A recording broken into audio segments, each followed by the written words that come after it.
My first actually was Kylie Minogue. Really? Yeah, well, her management company contacted me and said, Kylie would love to invite you for dinner at her house. I'm like, I mean, there was only one Kylie in those days. And I was like, what, Kylie Minogue? And I did, and it was just, honestly, it was fun. It was me, her, and the chef. It was great.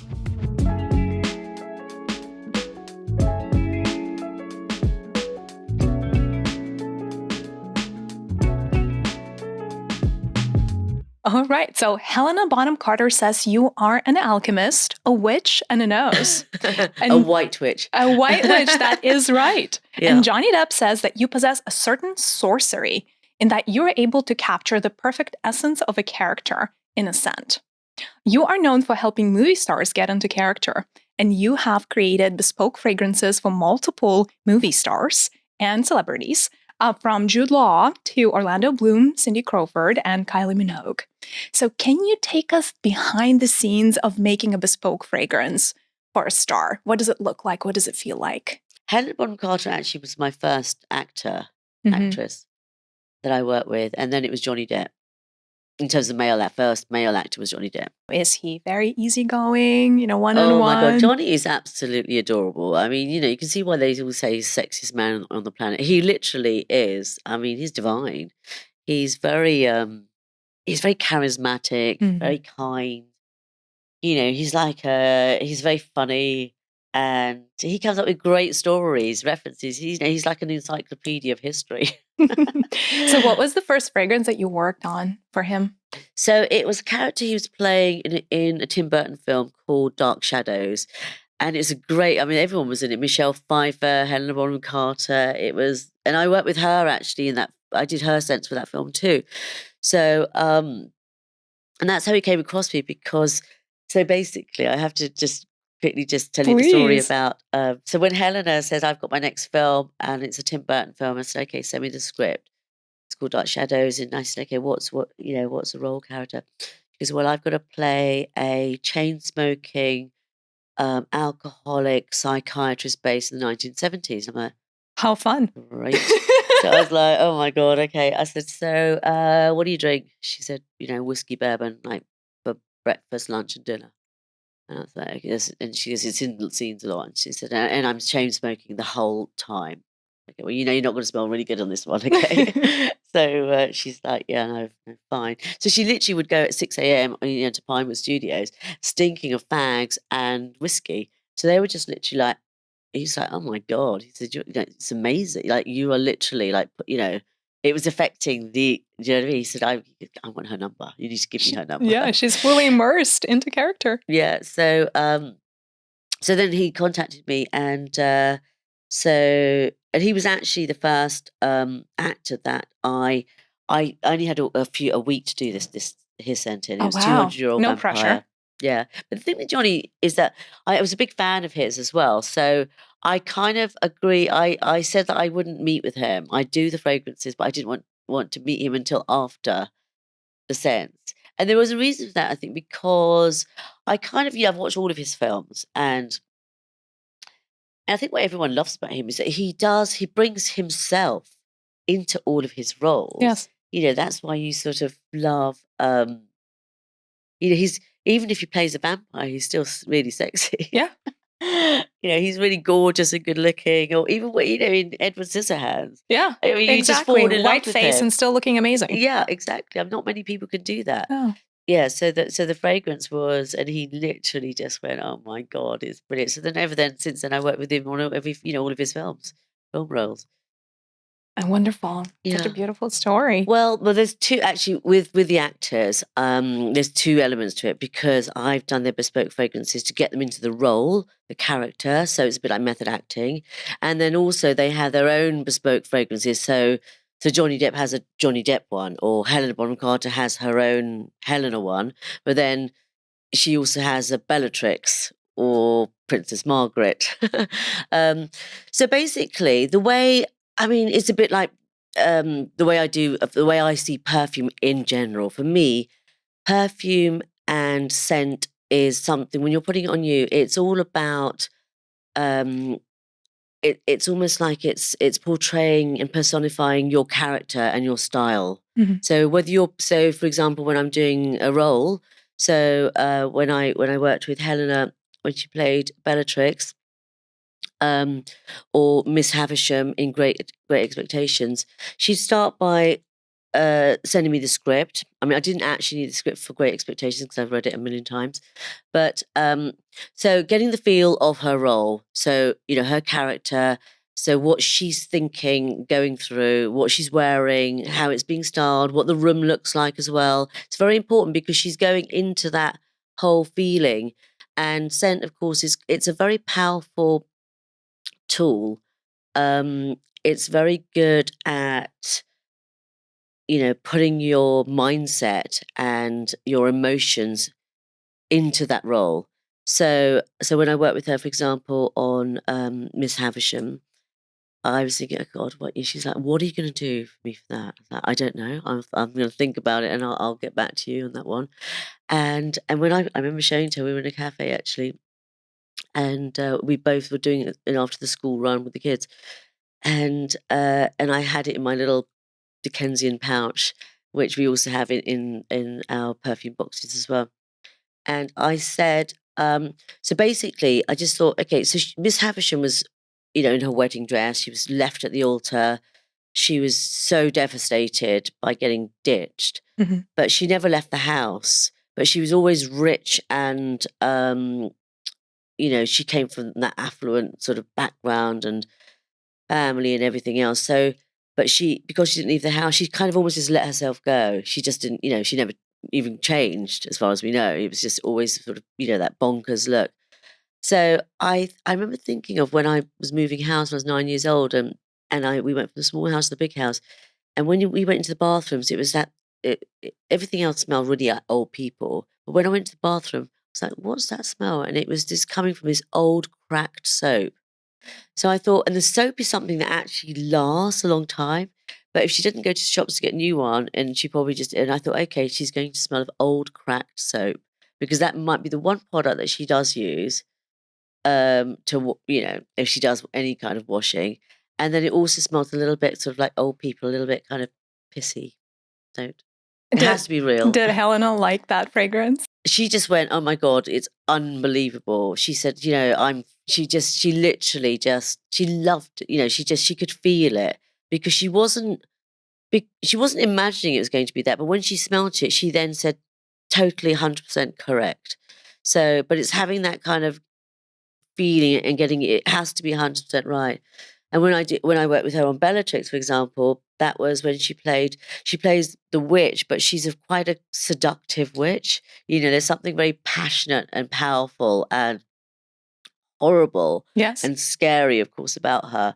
So I based it on poisonous flowers. And I remember texting her actually that evening saying, I've got the fragrances ready. She goes, oh my God, I'm so excited, I can't wait. She goes, what's the concept? I said, it's all based on poisonous flowers. She went, oh my God, I'm not going to die when I put it on, am I? And I was like, no,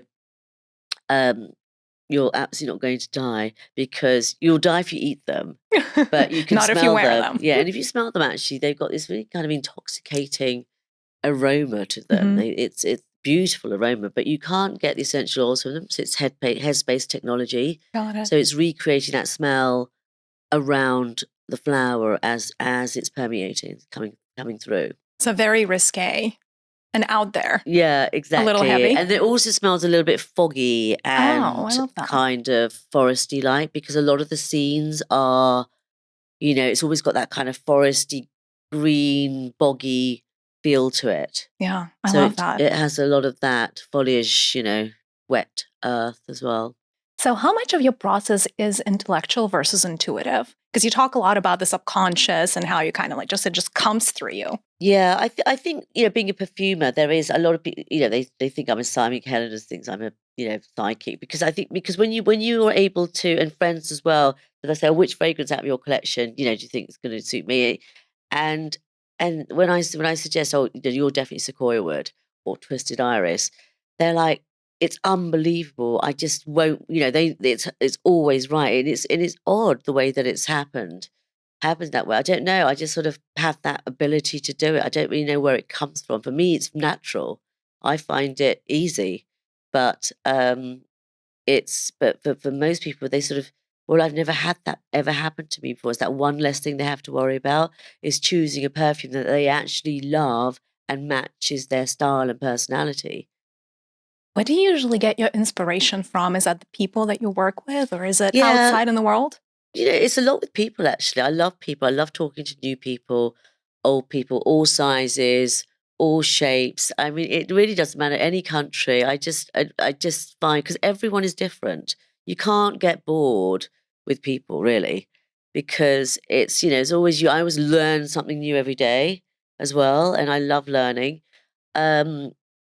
So I get a lot of inspiration from people, artists as well. There's that eccentricity that they have, quirkiness as well. Music, takes me sort of onto different journeys in life and adventures. It makes your mind travel. So it's all the thoughts that come through. So you might be thinking about people in the past or when you were younger, or memories of whoever it is. So I think I don't think I ever really run out of ideas. For me, I've got too many ideas and I just don't have enough time. I feel you on that one. Usually, when you are starting to create a bespoke fragrance, how long does that process take? Is it different for different people? And do you ever stumble upon like the hard one? And you're like, I don't know how to crack this nut. Yeah. Well, when I was working on actually Cindy Crawford's, here's a story about that. So basically, it was a surprise for her birthday from her amazing husband, Randy Gerber. I don't even know him. Who he wanted me to come over to LA, but there wasn't enough time because her birthday was going to be in 4 weeks time. It was a month's time, 3 weeks really, because in terms of the starting the process as well. So I thought, well, we need to set up a call immediately. So and actually, I mean, he really knows her well. They are two peas in a pod. You can see why they've been married together for such a long time. But he started to say, well, she doesn't. I said, well, what perfumes does she like? He said, well, she hates perfume. That's why I want to make her a bespoke with What you. a challenge. Yeah, because she doesn't like perfume. She won't wear it. But I think she'll love it if you do it, because they obviously got recommended by other actors and saying you've got to go to Azzi. She'll get it right if you're gonna. So I think recommendations obviously helps, because if they're paying the money as well for a bespoke, they want to make sure that they're going to get 100% result. So basically, I was talking to him about the process is very much about her style, and so what she's like when she's at home, what she's like on the red carpet, what she's like when she goes to parties. They have 2 children, family, the school drop off. I want to know every kind of sort of side of it. So I'm really feeling it. It's almost like it's a fun therapy session, put it that way. And you can laugh as well with it. And it's really just trying to get to know that person as much as you possibly can. And also her skin. I've seen pictures of her skin is very important to me as well, because you're going to be putting it on the skin. And perfume, it depends on your absorptivity as well. So the porosity of your skin, color of your skin, lots of different elements will also have an impact on what is the right fragrance for you, and then her style. So that was very distinctive as well. So, and also her hair and her makeup and everything else. So anyway, so when I went over to LA, I actually just had 2 vials with me. It was number 1 and number 2. So he was just like, oh, right, okay, great. Well, Cindy wants to meet with me for the first time. So we're all going to smelling it together. I was like, okay, great. So I went over there, and actually, what Cindy said was, well, if you don't mind, this is the way I want to do it. She said, I'm so excited you can't tell me. When Randy said he was going to do bespoke, honestly, I'm just beside myself. So he said, if you don't mind, I'd like Randy to go out of the room, and I will choose the fragrance. And then when Randy comes back, and if he chooses the same as me, then that's great. Oh, I love that. But if he doesn't, we'll have to start again. And I'm like, oh my God. But actually, I was just like, well, there's nothing I could do right now. So I was like, yeah, sure. Yeah, great. And I actually, I mean, things I like them both, but you always have in your head, I don't know, maybe it was going to be this one or that one. And I actually thought it was going to be, I think, number one. And she came and she went straight away, number two. And I was like, amazing, that's great. Yeah, thinking, but I mean, I love number two as well. But I just, you just don't know, know. That's why I just had the two. And then when Randy came in, it was straight away went number two. And I was just like, Winner. oh my God. Got And a everyone was winner. hugging and everyone was, excited. It was just one of those excitements and adventures that you go through in life. But yeah, that was a challenge, a real challenge. But actually to see the joy on their faces and she talks about it in magazines and she's very, she's great in that way. No, it was an honor working on Cindy's scent and with him too, because it's, you become part of it. It's great. And they're such a power couple too. They really are, exactly. But then you've got, so Jude Law actually, he's, his bespoke is, he didn't want to, he wanted, so in my collection I have Mr. Vetiver.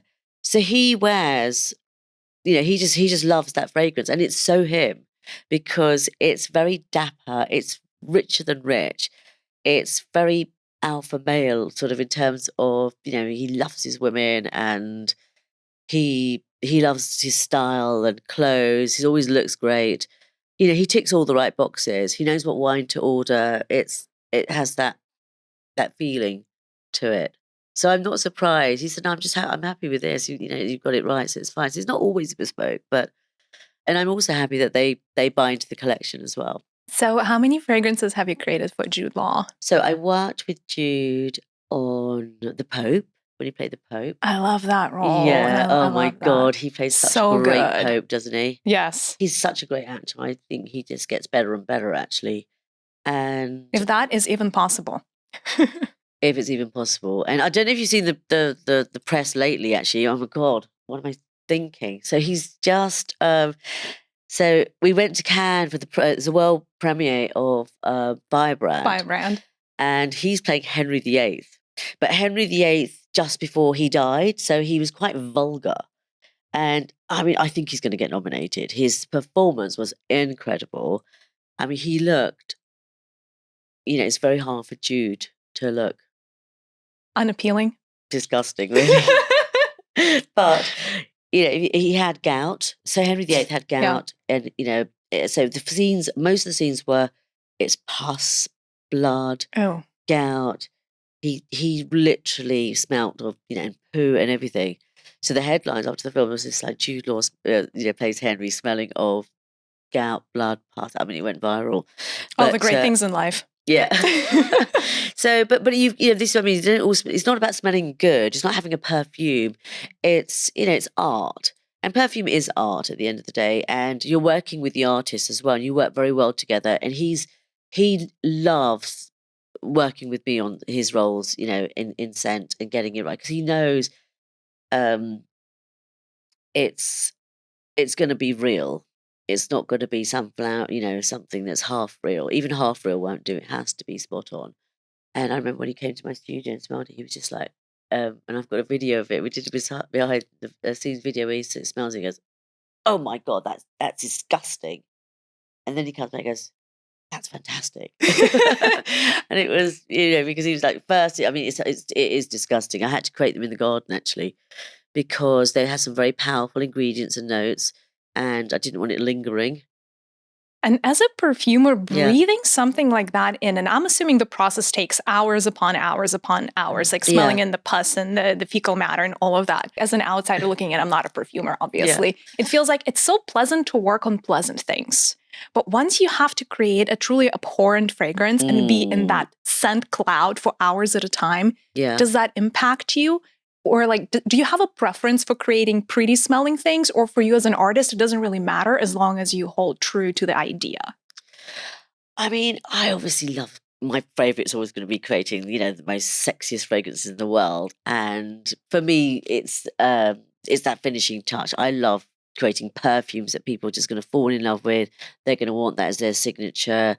and they're going to be loyal to. It's like a love affair, really, I think, your perfume. Well, I would like for us to maybe go back in time a little bit to how your love affair with scent first began. Do you have like a first memory when you're like knew, okay, Yeah. this is something special? One of my first memories was when my mum and dad used to go to parties a lot in the 70s.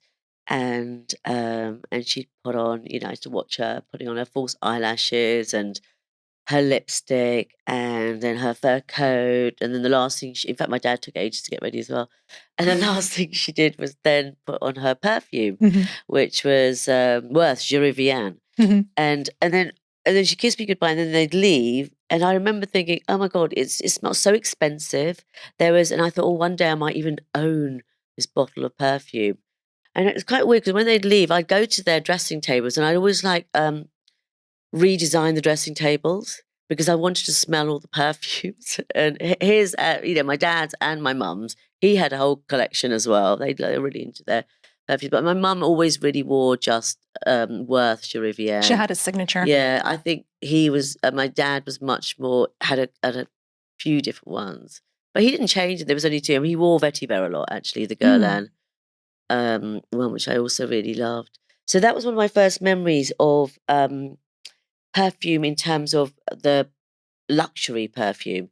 But the other one is when I was asked to create the smell of Britain by the British government, and it was part of their Great Britain campaign. I don't know if you ever heard of that. Yeah. Which was really fun to work on. But I sort of said, okay, I'll do it as long as I'm not dictated on what to do. I mean, I'm not going to do like a fish and chip shop or an English rose or something. I just want to do something that's, real.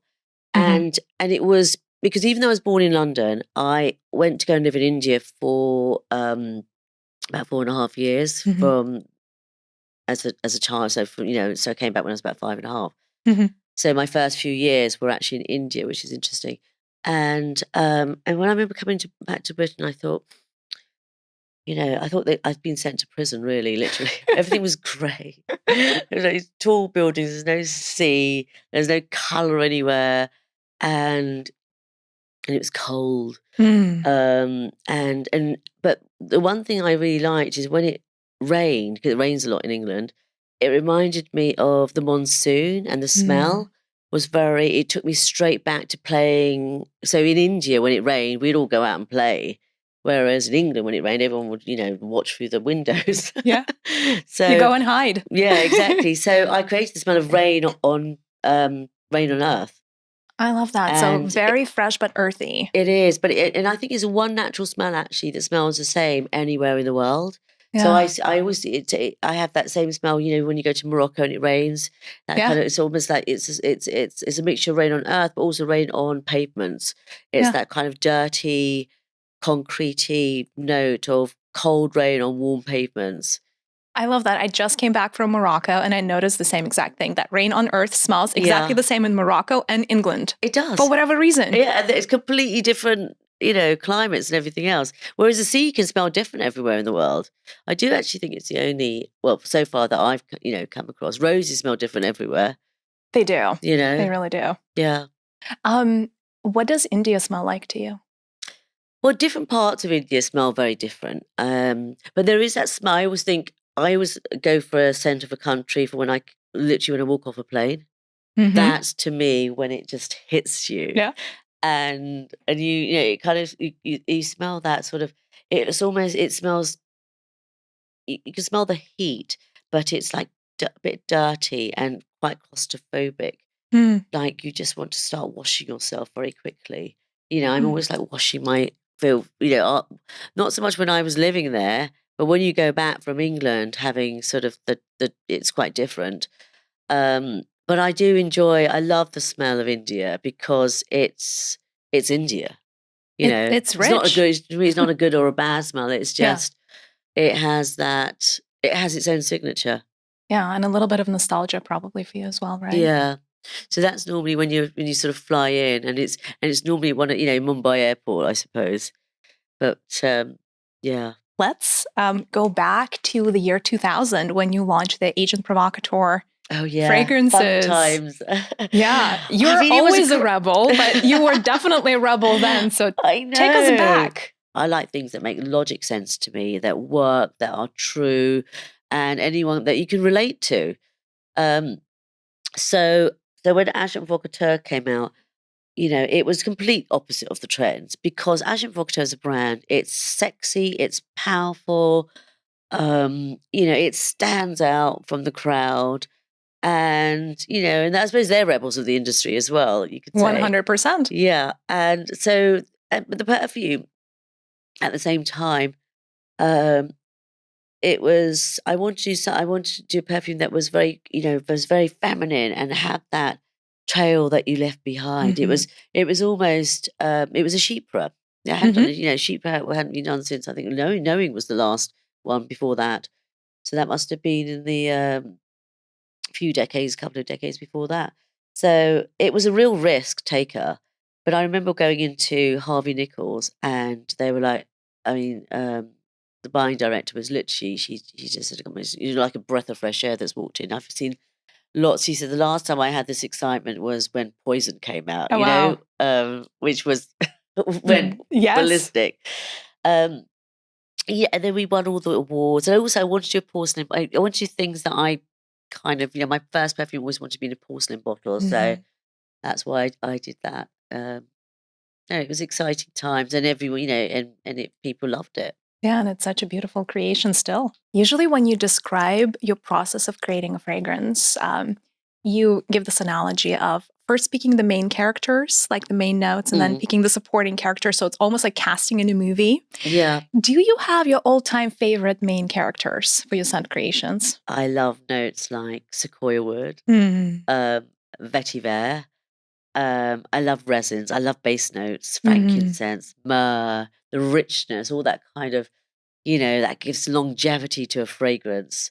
I like, patchouli and moss and sort of, but it's not about the ingredients on their own. I like it. For me, it's when they come together with another ingredient. So for example, if you take Pretty Little Rose, you smell it on its own and it smells Pretty Little Rose, right? And then, but if you, in E15, for example, so in amber molecule, the rose in there, but I want it to be, it has got rose in there, but you can't really smell the rose in there because that rose has turned into something. What it does, when it's mixed with powder and musk, it then becomes this softness that gives you this comforting feel that you want to just cocoon into that fragrance, but it's ultra feminine. So it has a part to play, It almost blends into the background. Exactly. And then whereas if you then mix rose, say in V54 with saffron and oud, which is in there, it makes it dark and dangerous. It's quite dark. Yeah. Yeah. I love that. Thank you.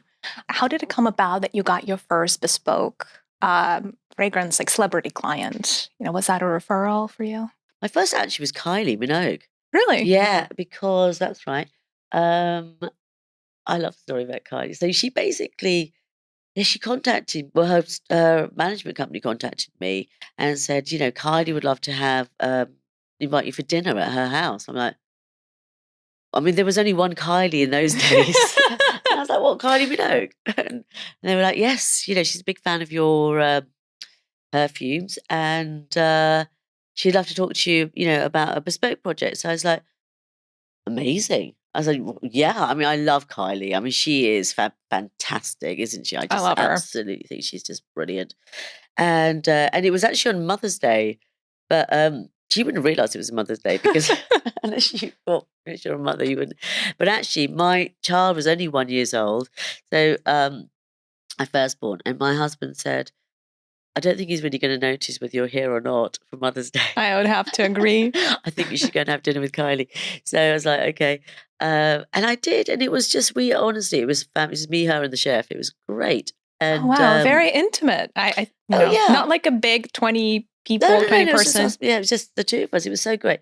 And she is absolutely adorable. You just want to literally put her in your pocket and, run and away. Off you go. Yeah. So no, it was really interesting because we wanted to, and she was telling me about the story of, she wanted me to do a bespoke perfume because she was going out with Olivia Martinez at the time and living half in Paris. Mm. And she said, I had to find you because I went to go meet you for dinner. And she said, I thought, I'm in Paris, I'll put Chanel number 5 on. So she goes for dinner, puts Chanel number 5 on. And he literally is like, oh my God, what are you wearing? And she said, well, do you not like it? Like, she said, no, what do you look fantastic, but what is this smell? What have you got on? She goes, well, I thought I'd put Chanel. She said, no, what is your scent that, I love you in? So, I mean, and she just said, oh, I had to go home and wash it off, and Oh, because he wow. loves that. And she said, I didn't realize the power of smell until I came Started across dating a you. Frenchman. Yeah.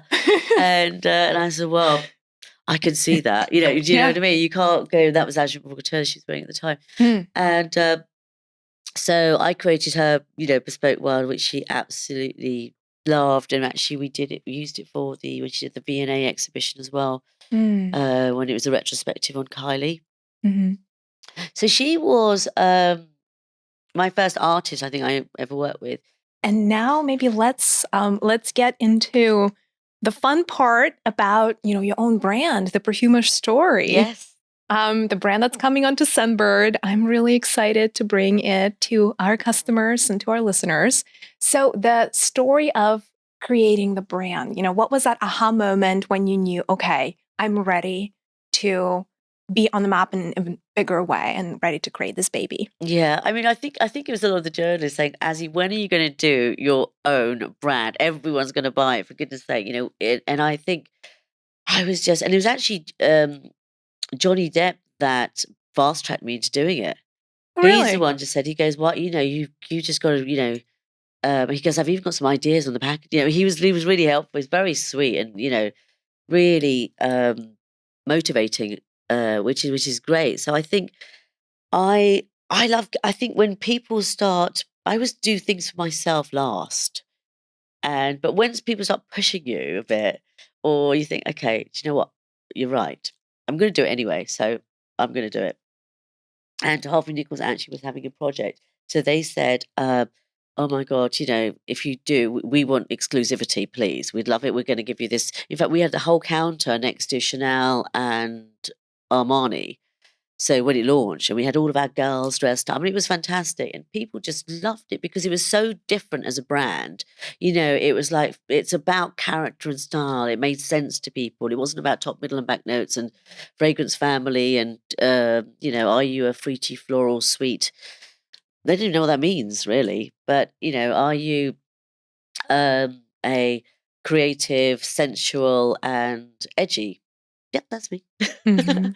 It's sort of, it's something that is, I want to have fragrances that are easy to choose, but I want people to find their signature, the one. Mhm. And so I couldn't launch obviously one fragrance. I launched 11 fragrances because there are lots of different characters and styles out there. Yes. And I wanted to please as many people as I possibly could, because it's also about understanding the concept and the range.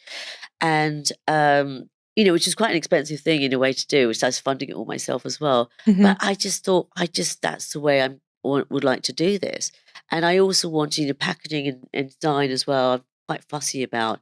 I wanted something that was very, I hate the thing, that's got to be male, that's got to be female, etc. I think it's very, if you like the fragrance, you're going to want to wear it. I mean, the men love Amber Molecule. I mean, loads of men, and Sequoia would, actors wear it, as you know. Twisted Eye, yeah, it's just, who are we to say that that's for one and that's for the other, really? Oh, I think that's all marketing, frankly. It is, yeah. And I Yeah. mean, I don't mind either. Some people say, do you think that's a bit more for feminine? I'll say, well, yeah, then I'll comment and say, of course I will. And I don't, and that's wonderful. But, and I think it was, I couldn't wait actually then. And I think I was just so excited. And when we did the press launch, I remember we got so much press on it. Every single publication. In fact, Vogue came up with a little paragraph saying it wasn't even, we hadn't even launched, we hadn't even done the press launch yet, but it was just a pre-press launch. They wanted to get it in a month, saying, we just wanted to announce, I think we speak on behalf of every single journalist that we are all really excited about Azzi Glasser finally soon launching her range, more on the subject, in time. But that was just, I was like, I didn't ask them to do that. That was just so nice of them. And so, yeah, I was really encouraged. And I think for me, it's about, it's not about spreading your wings too quickly either. Mhm. I like, when we met, I love to hear about your consumers. I just know that they're going to love it because I can then, I want to, and I'm not in the American market, and of course I have so many American clients.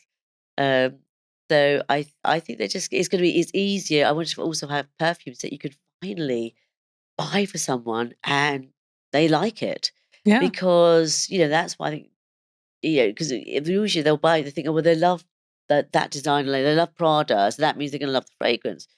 But it doesn't seem the fashion people are actually doing the fragrance because it's owned by, I don't know, L'Oreal or one of, do you know what I mean? It's a Yeah. different company. So it's not necessarily the same designer is behind it as you would kind of expect. Mhm. So I think, and then sometimes, and then people just, you have lots of those things, perfumes that stay there, but it's not something that you want. So you can go and do that, the robot quiz. I don't know if you've done that, where you can help you choose Yeah. the fragrance for your mother, your best friend, or whoever else it is. And the amount of people just said, "Oh my God, my mum loves that perfume. It's the first time she's ever actually loved any perfume that someone's bought her." Wow. So that's another kind of joy, because you think, okay, great, we've filled in that missing gap in the market. Yeah, and now you get to share it with so many more people now that you have a brand as opposed to just working one on I one. know, I can't wait. Did your consumers, do they write to you and say, "Oh my God, this did that to me," Yes. because I really encourage. I'd love to know when it launches, what everyone thinks, is Twisted Iris them, or is Sequoia word them, or Amber Molecule.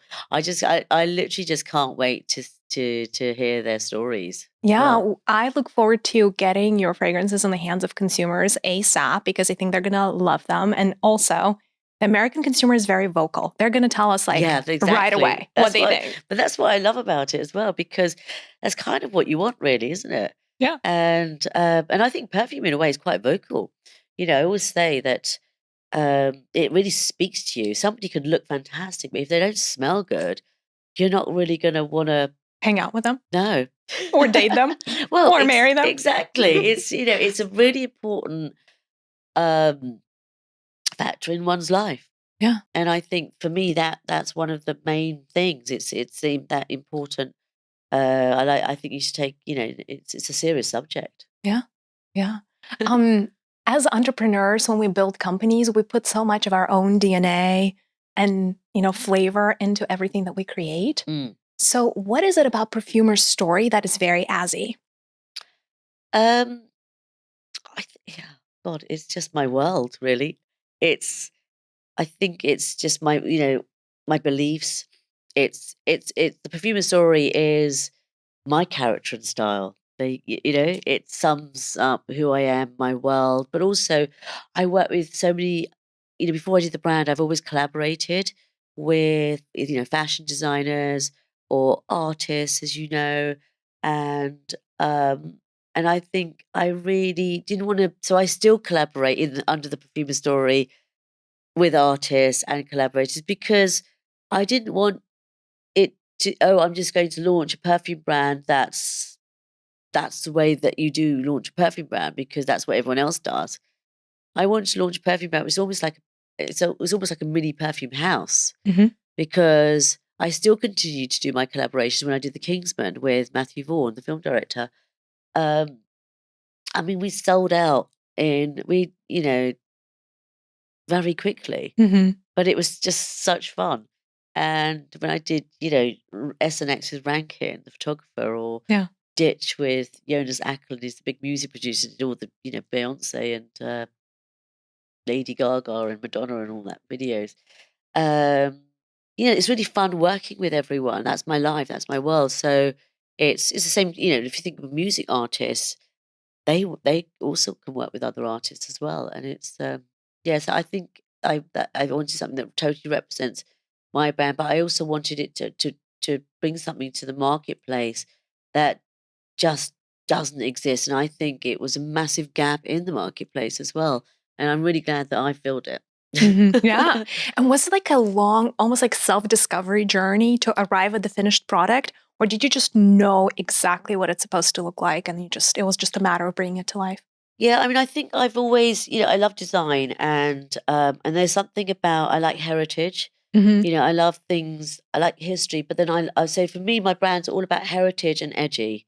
So edgy to me is always something that new that you bring to that you can bring to it that hasn't been done before, is unique in some sort of way.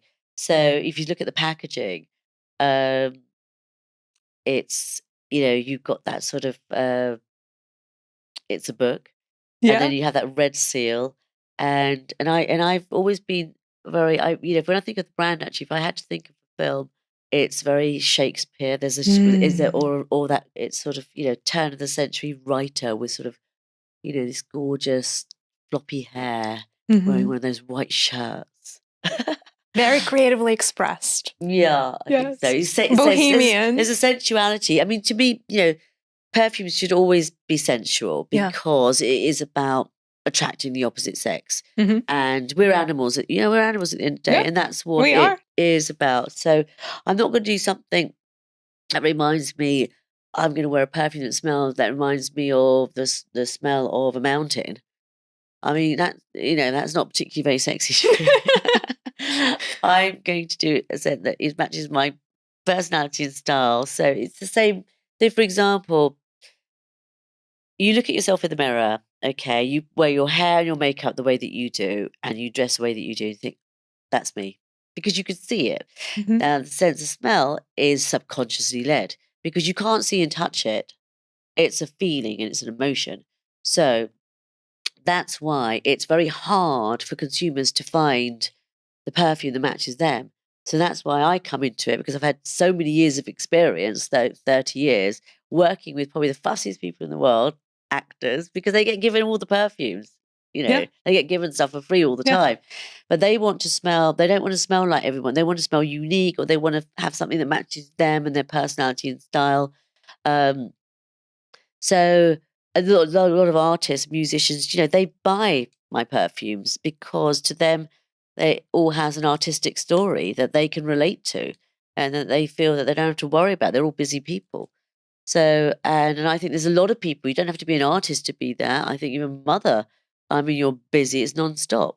You're a teacher. I mean, it doesn't matter who you're, a nurse. I mean, it's everyone wants to try and make their lives as easy as possible. And we should, I feel that I should be there to help if I can with my creativity, but also I need to have things again that make sense. That sort of is, it ticks all the right boxes. Yeah. That to me is important. If you're spending good money on a perfume, you want it to tick all the right boxes. Yeah. Yeah. You want it to make you happy on Yeah. every level.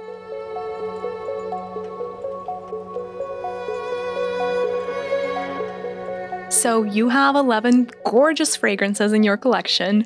We are bringing 3 of them to Scentbird. I cannot wait. The first one is Sequoia Wood, which I know happens to be your signature perfume. So let's dive in. For me, it's the character and style. It's sensual, it's creative, and it's edgy. And I like fragrances that are sensual, but not too pretty or sweet and too flowery. But I also love it when people say, "Oh my God, you smell amazing." So when you wear this, you're guaranteed to get so many people saying, "Oh my God, you smell amazing. What's that smell? I want more of it." I mean, literally, I have people stopping me in the streets on it. It's so good. And I mean, I get like 5 or 6 comments a day Oh my with God. this. I mean, the car driver said when I walked in, "Oh, you smell good." So it's so lovely to have that comment sometimes, so that you feel that someone really has actually noticed you. But you smell it here. It's so it starts as a freshness on top, which you've got it's a hint of neroli, and I love neroli because for me it's one of the most expensive, but it's just got that kind of sophisticated citrus, but not too, if you know what I mean. It's just like light and fresh and sort of, and it kind of brings you into the heart, which is Sequoia wood. It's deep, it's sexy, it's so you just want to keep smelling it, and smelling is there's something very addictive about it as I well. love this. You know what it smells like to me? Obviously the sequoia trees, but Mm. it's like when you are in the redwood forest in California, how the sun hits your skin is different. Yeah. And so it's like that feeling of the sun on your sort skin. Of sun on the skin. I think that's something that I really love, actually. I love that smell because it also gives that feeling of, oh God, I'm on holiday finally, and it's happiness as well. It does, but and then it has this like the base. It's very, I like bases that have longevity to it as well. So you've got a little bit of oud in there, but not too much because I don't like things that are very strong on the oud factor. But it just that helps the longevity. You've got musks in there, frankincense, some nice resins in there as well. There's a tiny little note of chocolate actually, which is if you smell like really expensive chocolate, that smell, I just love it. It's something very, almost like a secret ingredient of sexiness. Yeah, I love this. It's very sensual, but in an understated way. It's like somebody who's sexy, but they're not trying at all.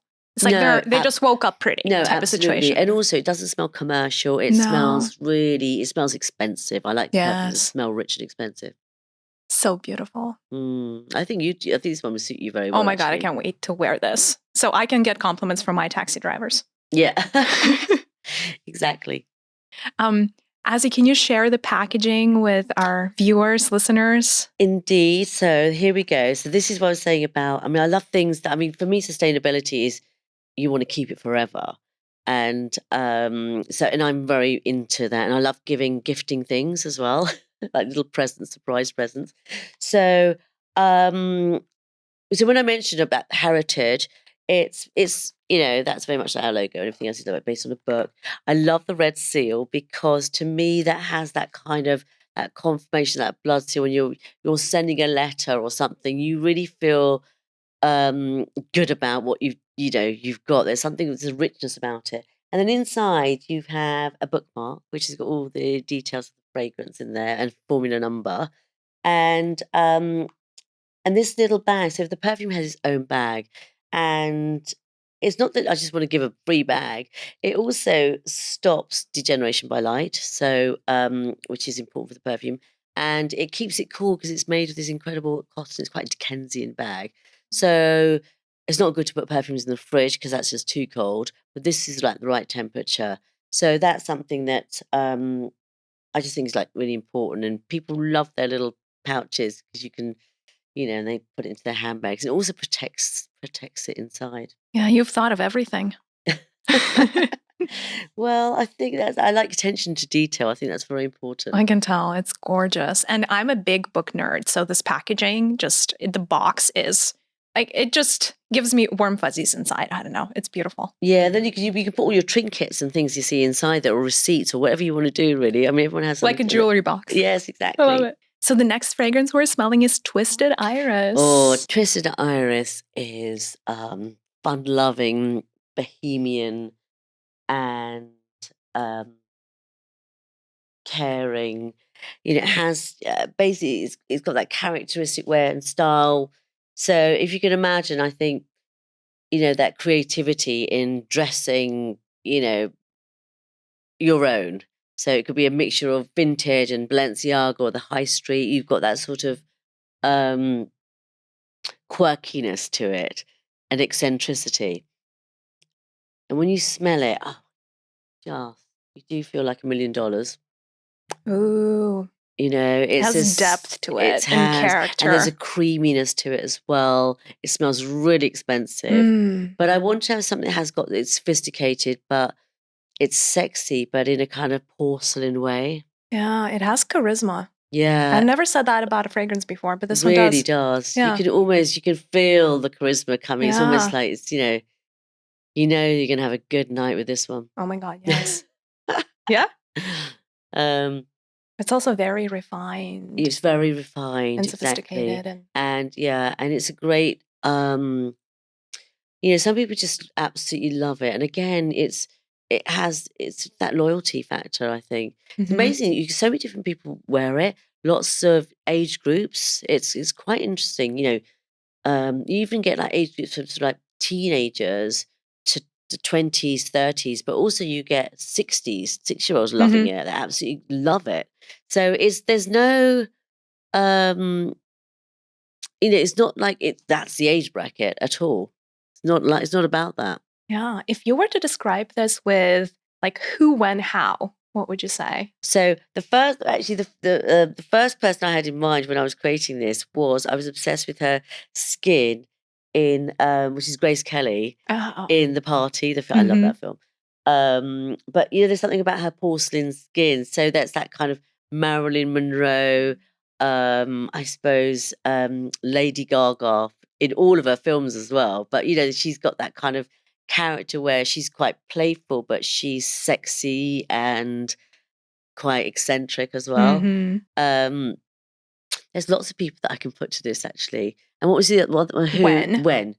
I mean, it's a day fragrance. It's a night fragrance. I think you could wear it on to weddings, and I think it's an all round fragrance. I think if you like it, you just want to wear it. Yeah.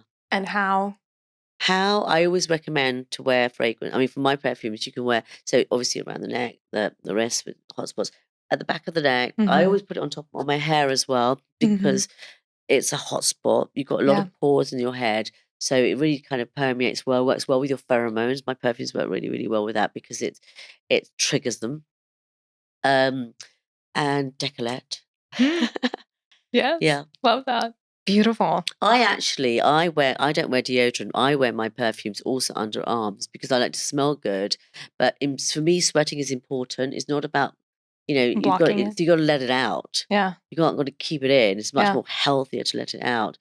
But smelling good sweat is great. It's fine. It's not, I don't sweat a lot anyway, but I'm just saying it's, and I've done that for years. A nice little perfume hack. And then also, it doesn't interfere with then you've got a deodorant smell and a perfume, and then you end up smelling like something completely different. Yeah. It's like, having two records playing at once. It's noisy. Yeah, and deodorants are not really fine fragrance quality in terms of how they smell ever.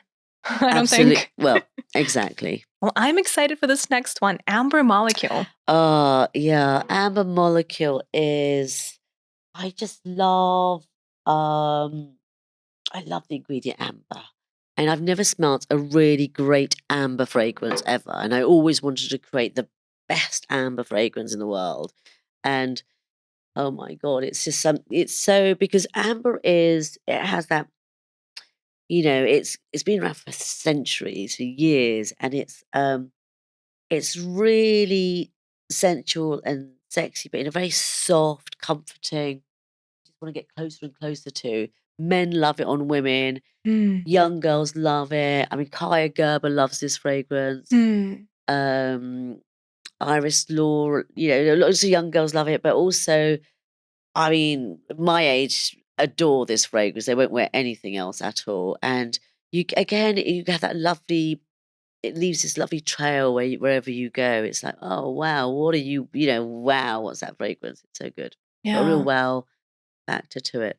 It has this very sophisticated sweetness to it. Yeah, it's not like kind of candy sweet. No. It's because amber, that's why I love amber, because it has a sweetness to it, but in a very sophisticated way. It's not cheap, it's expensive. It is so you good. You just want to keep smelling it, don't you? Decadent. Yeah. I love wearing this actually before I go to bed. I love it. Do you ever spray your pillow with this? Well, I do, but also I used to always wear this when the kids were younger. When you do bedtime stories, oh my God, they love it. And I think it makes them sleep better as well. It has that softness to it. Everyone sort of, it's soothing. There's a soothing feel to it. And they always used to say, my kids always say, oh, they love that smell. And they'd notice if you didn't wear it as well. It's very comforting for them at this point, I'm sure. Yeah. And because when we all have baths, if you have a bath and then you put it after the bath, it's actually really lovely. Yeah. Who do you think would wear this if it was like a person? Helena Bonham Carter loves this fragrance. And she has that kind of, there's something couture about her as well. But actually, she, she loves expensive fragrances, but that have that sort of decadence about them as well, the softness to it. Kaia Gerber, for sure, her skin, and Cindy's daughter, and she absolutely loves it as well. Yeah, love this as well. Well, Your fragrances are outstanding. And I know our customers are going to love them. So Thank you. Thank you so every much. single I'm one so is a excited. winner. I know. I can't wait.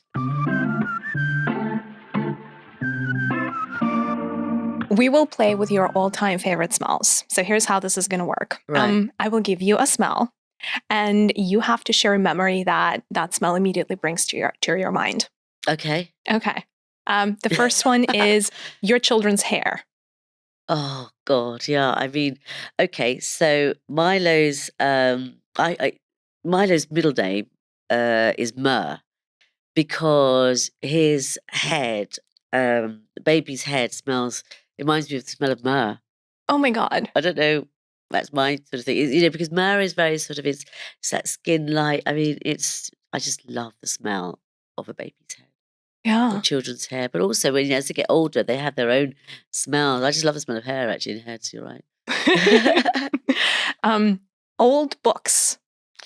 Well, I have old books in my perfume range is because I've got that. I just love that memory of you go into grandma's attic and you pick up the old book and it all falls apart in your hand, and that smell is just so intelligent. Yeah. No, but it's fantastic. It's just so there's something very sensual about it as well because it feels like it tells a million thousand stories.